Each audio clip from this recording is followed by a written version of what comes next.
दुप्चेश्वर महादेव मन्दिर धार्मिक पर्यटनको प्रचुर सम्भावना बोकेको मन्दिर। आज हामी नुवाकोट जिल्ला स्थित दुप्चेश्वर महादेव मन्दिरको भ्रमणका लागि अगाडि बढ्दैछौँ। यात्राका क्रममा देखिने बाटोहरू र खोला नालाले हाम्रो मन निकै आनन्दित बनाउने छ र राति बस्ने ठाउँ झनै लोभ लाग्दो छ। आउनुहोस् आज दुप्चेश्वर महादेव भ्रमण गरौँ।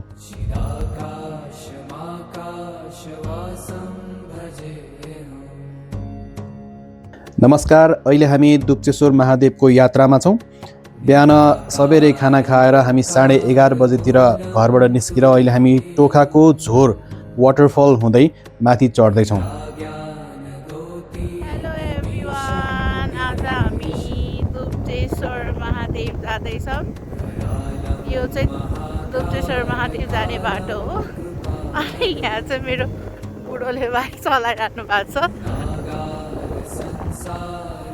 एकदम रमाइलो ठाउँ रहेछ, सुनसान, शान्त, पिसफुल।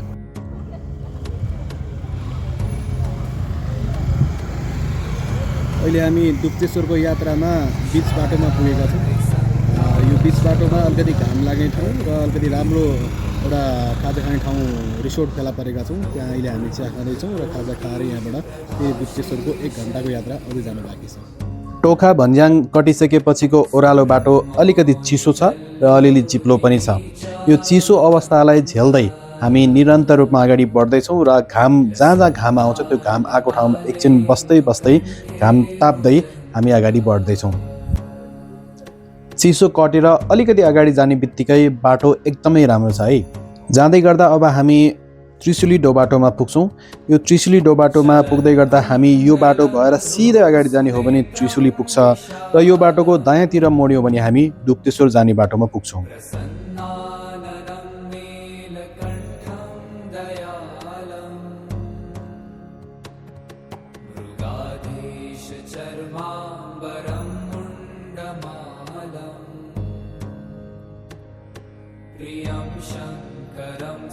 बाटोमा कुनै पनि समस्याहरू छैन। जस्तोसुकै गाडी, जस्तोसुकै बाइक, स्कुटर यो बाटोमा मजाले आउन सक्छ।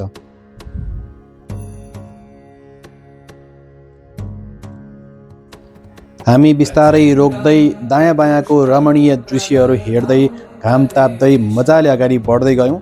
अगाडि बढ्दै गर्दा यात्रामा 3 घन्टा बितेको यादै भएन।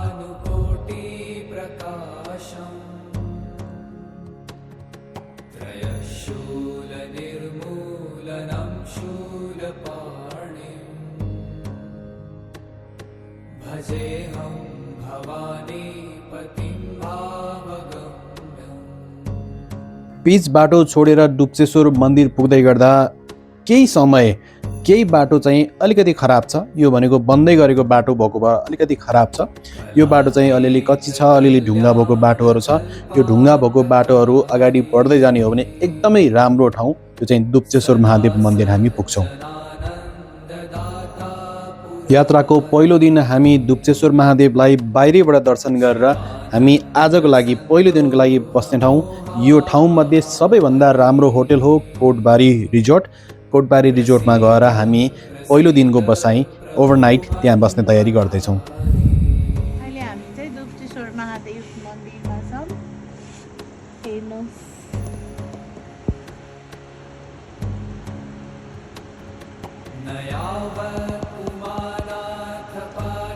कोटबारी resort one of the best resort of Dupcheshwar Mahadev. थोरै महँगो पक्कै पनि छ, तर जति पैसा लिएको छ त्यो पैसा वसुल हुने गरी त्यहाँको सुविधा एकदमै राम्रो छ। यो रातै रमाइलो यो साथै रमाइलो, यो रातै रमाइलो यो साथै रमाइलो, नयाँ नयाँ जिन्दगीको बाटै रमाइलो।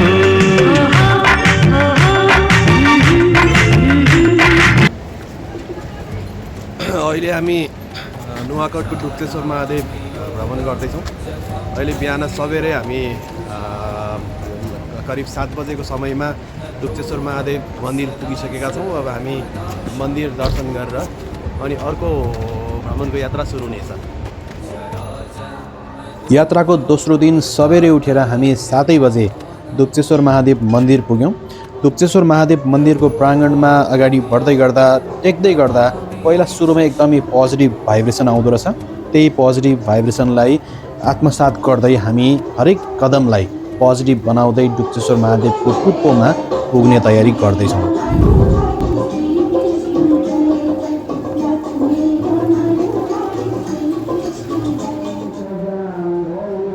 महादेव मन्दिर अलिकति हाइटमा छ। धेरैवटा सिडीहरू चढ्दै हामी दुप्तेश्वर महादेवको चुचुरोमा पुग्छौँ र माथि दुप्तेश्वर महादेव मन्दिर पुग्दै गर्दा एकदमै मनमा शान्ति आनन्द आउँछ र त्यसको वरपरको इन्भाइरोमेन्टले हामी सबैको दिमागलाई मनलाई मस्तिष्कलाई पोजिटिभ बनाउने काम गर्छ।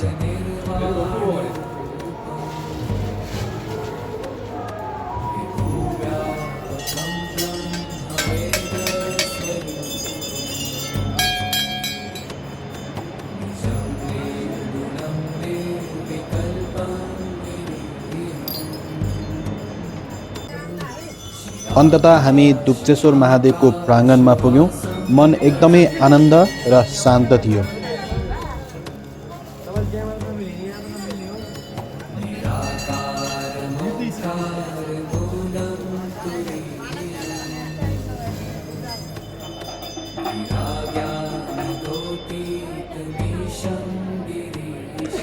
शनिबारको दिन बिहान सबेरै गएको भएर होला हामीले चाँडै मन्दिर दर्शन गर्ने मौका पायौँ। खासै त्यस्तो भिडभाड चाहिँ थिएन। हामी जब 8 बजे हाम्रो दर्शन गर्ने काम सकिसकेपछि अनि शनिबारको दिन बल्ल भिड सुरु हुन थाल्यो अनि यहाँनिर चहल पहल व्यापक भएको देख्न सक्छौँ।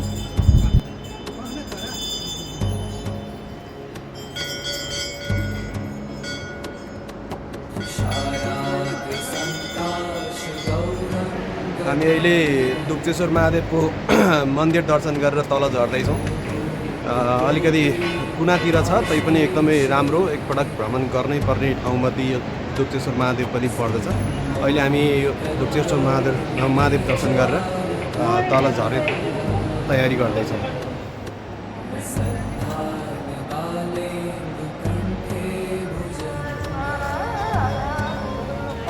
दुप्तेश्वर मन्दिरको भ्रमणपछि अहिले हामी फर्कँदैछौँ र यो दुप्तेश्वरको यात्रा एकदमै रमणीय र राम्रो यात्रा भएको छ। एउटा तीर्थस्थल भ्रमण गर्नुपर्ने ठाउँमध्ये दुप्तेश्वर महादेव पनि पर्छ। तपाईँ हामी नुवाकोट आसपास र उपत्यका आसपास हुनुहुन्छ भने यो दुप्तेश्वर महादेव मन्दिर एकपटक अवश्य भ्रमण गरिदिनु होला।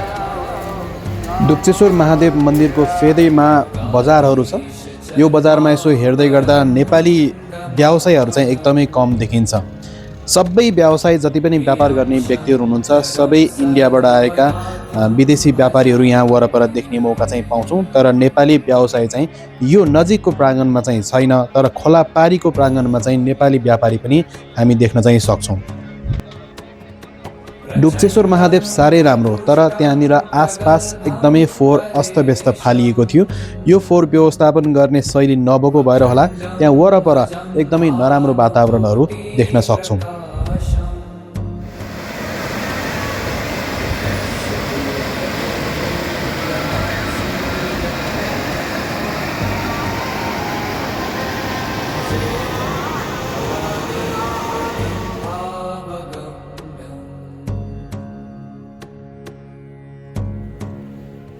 महादेव मन्दिर दर्शनपछि हामी हाम्रो होटल कोटबारी होटल फर्क्यौँ र होटल फर्केर हामी ब्रेकफास्टतिर अगाडि बढ्यौँ।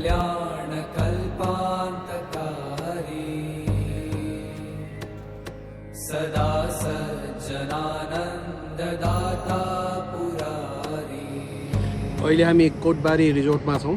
दुप्तेश्वर महादेवको नजिकै प्राङ्गणमा रहेको यो कोटबारी रिजोर्ट एकदमै राम्रो र अहिले यो स्थानमा सबैभन्दा बस्नको लायक एउटा रिजोर्ट चाहिँ कोटबारी रिजोर्ट रहेको छ। यहाँबाट हामी दुप्तेश्वर मन्दिर चाहिँ नजिकै देख्न सक्छौँ। अगाडि नजिकै छ।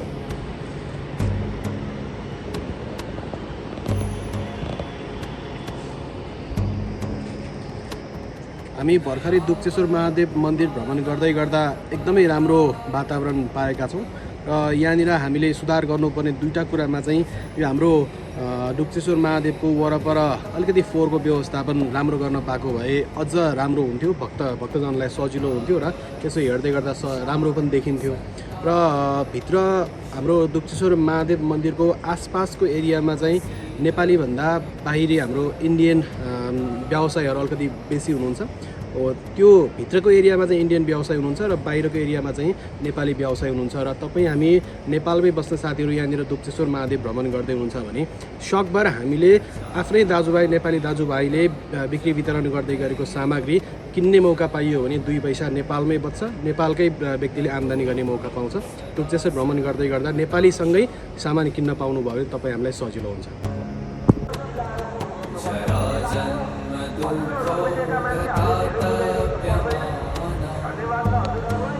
डुप्चेश्वरको यात्रा सकेर अब हामी नुवाकोटको यात्रा जाँदैछौँ। नुवाकोटको त्रिशुली बजार हुँदै त्रिशुली बजारको माथि नुवाकोट दरबार छ, त्यो दरबार भ्रमण गर्ने तयारी गर्दछौँ। अब हामी जाउँ त्रिशुली बजार।